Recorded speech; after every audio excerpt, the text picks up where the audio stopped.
What's up? What's up? It's your boy JC from JC Plays, and I'm back for another very short Factorio tutorial for Signal Network. So, in the two previous tutorials about signaling network, we talked about the Constant Combinator.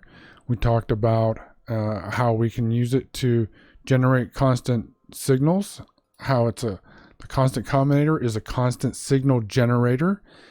Each slot is a channel. Any item in the game can be a channel, and each channel carries a value from 0 to some ridiculously high numbers in some cases. So it's a constant signal. In other words, it does not change, and we're going to put down a constant combinator right here and put a couple items in it just to make the point. So we'll set that to 1, and we'll set, I don't know, let's set that to 5, and let's grab a rail car. We'll say this is a 25. Okay, these are 3 channels with 3 different values being transmitted: 1, 5, and 25. Now, all of these values can be sent from this one combinator onto the same network cable. So we do that. This is just for the example so you can see. Now when we mouse over the cable, the pole that the cable is connected to with the red background, we can see that it's the red network, and we can see that there is a channel of boxcars, and the value of that channel is 25, and it's a constant. I know it's a constant value because it's coming out of the constant combinator. It will not change unless I go in and change it.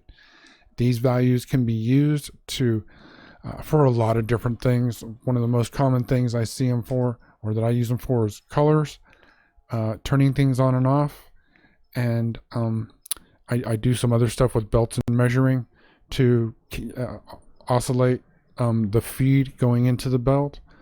And yeah, so that's just an example of a constant signal. Now, the other thing I wanted to talk about is a variable signal. That is not something that we have looked at, and so I want to do that as well. I've put this little belt together with some sulfur on it, and we're going to connect to the belt and monitor what's happening, and go from there. So we need something to hook to, and we don't, well, we can use a pole if we want.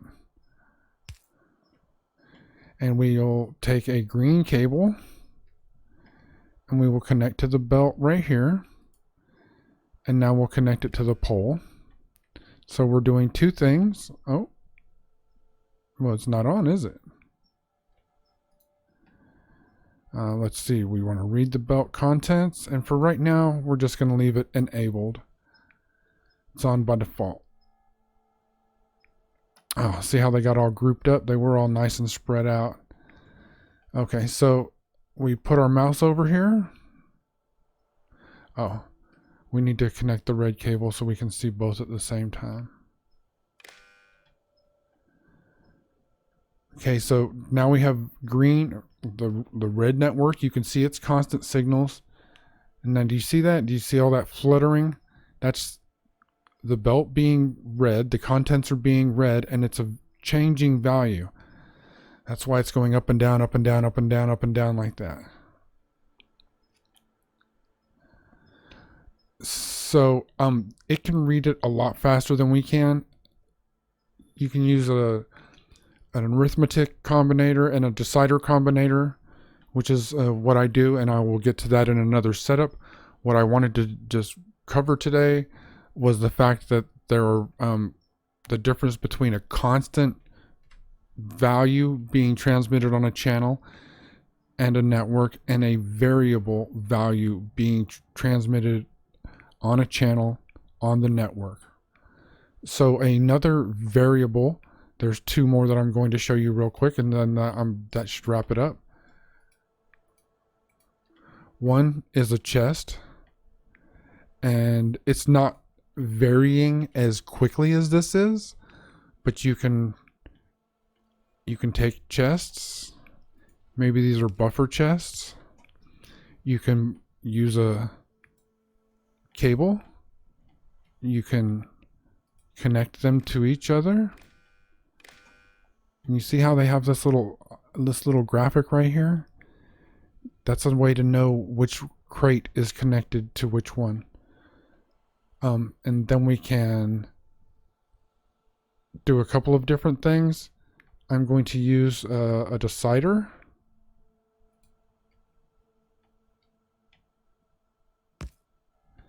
And I'm going to continue to connect that to from here to the input. Okay, this one does need a power cable.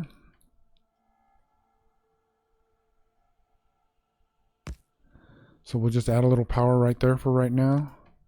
Let's move it out of the way.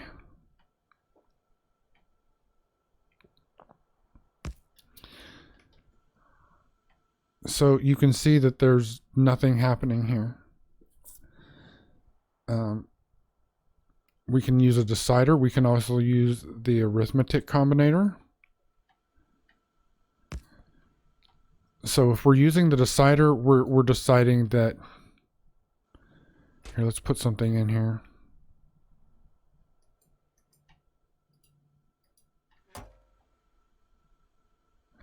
Okay, so right now we have an input signal of 50 pipe. Let's just pretend that this has pipe in all of them. I can say that with the decider, I can say when pipe is less than 100, I need you to turn on. And I want you to turn on signal on channel P.